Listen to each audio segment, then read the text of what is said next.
Sino nga ba ang hindi nakakilala sa young superstar na si Daniel Padilla? Pero ano nga ba ang kwento ni Daniel bago siya pumasok sa makulay na mundo ng showbiz? His journey to stardom here on Star Chronicles.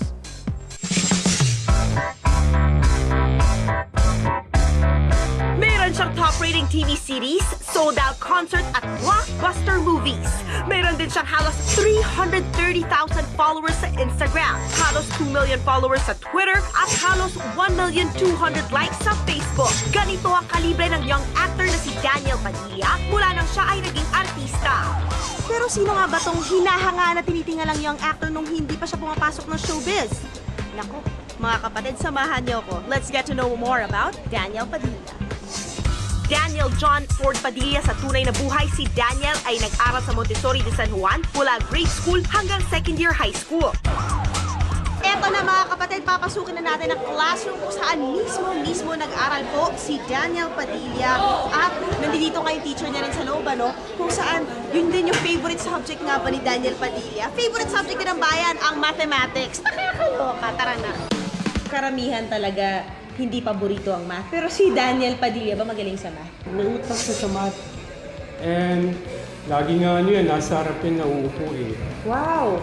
Oo, attentive yung batang yan. Very opinionated si Daniel eh. Ah, talaga? Tsaka at the same time, concerned siya dun sa environment. Yung nangyayari sa bansa, nangyayari dun sa mga people. Actually, nasa ano siya eh, leadership. Kasi nakita ko na nag-guest host siya, naging active siya sa CAT. Bali, first year pa lang siya nun, sumali na agad siya. Mga kasama niya is mga third year, fourth year. Padilya pala? Yes, so... Pag hindi niya alam yung subject matter, tatanong yan. Mangungulit pa. Sir, paano to hindi ko nakuha yung X? Ano ba to yung X na to? Ito ba yung X ng ex-girlfriend? Natawa ako. May sense of humor din yung batang yun. Meron siyang time na seryoso talaga. Pero meron din siyang medyo playful. Naglalaks, Yeah, oo. nag-playful siya. As in, kasi mahilig din siya sa sports eh. Tapos very friendly din siya with the classmates. So pag medyo nagkakaroon ng konting magaan ng mga lessons or whatever, medyo nagiging playful siya. Nade-distract siya, Yeah. kumbaga. Crush ng bayan ba siya? Last ng bayan, really. Ah, talaga? Dati pala, kahit payat pa siya nun? Wala pang recess, gaabang niya yung mga girls. Ay, grabe! Magnet pala. Eh, may kapayatan lang. Actually kasi may tsura. So, kumbaga siya na agad yung nilalapitan. Pero at the Wow, same siya! time, Lapitin pala siya ng babae. At the same time, marunong din siyang kumbaga mag-entertain na hindi nababastos. Alam niyo ba, gaya ng mga karaniwang estudyante, ordinaryo rin si Daniel Padilla. Katunayan nung siya nag-aaral pa, naku po, lagi siyang naglalaro. Mahilig rin siyang tumambay, gaya itong mga bola to sa aking likuran. Diyan siya lagi natatagpuan pag break time.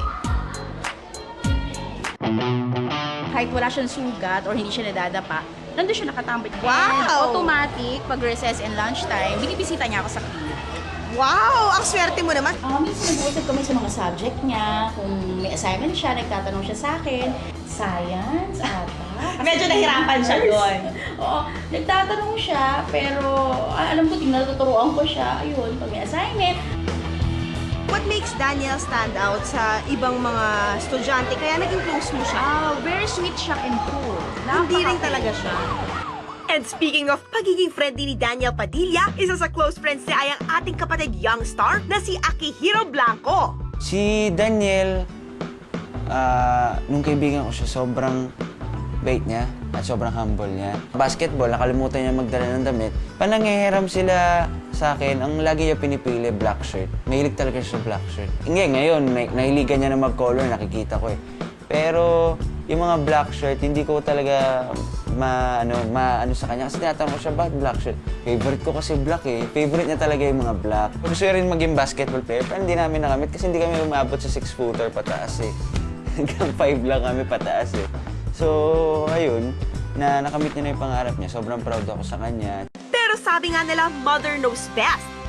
Sino pa nga ba ang tunay na nakakilala kay Daniel Padilla, kundi ang kanyang inang si Carla Estrada? Daniel, maganda ang tandem ng pagpapalaki namin ni Mama dahil isang ina at isang lola. Kaya talagang magalang yung bata. Automatic kahit di mo sabihin, mayroon siyang maawain siya, lalo na sa mga matatanda, yung may ganun siya, no? Mahiyain, hindi mo makitang, never ko nakitang kumanta yun. Pag may program sa school, nasa likod yun. Nung nakita niyo ba na mag-aartista siya? Nakita niyo rin ba? Oh, hindi. Gulat nga kami. Kasi hindi yun yung kanyang parang pinoproject sa amin. Mga kapatid, I'm sure marami pa sa inyo estudyante pa ngayon at can relate kung gaano ka-ordinaryo si Daniel Padilla nung nag-aaral pa siya. But one thing's for sure, alam na ng mga kasamahan niya dito sa eskwelahan niya na nakatakda siyang maging napakalaking artista.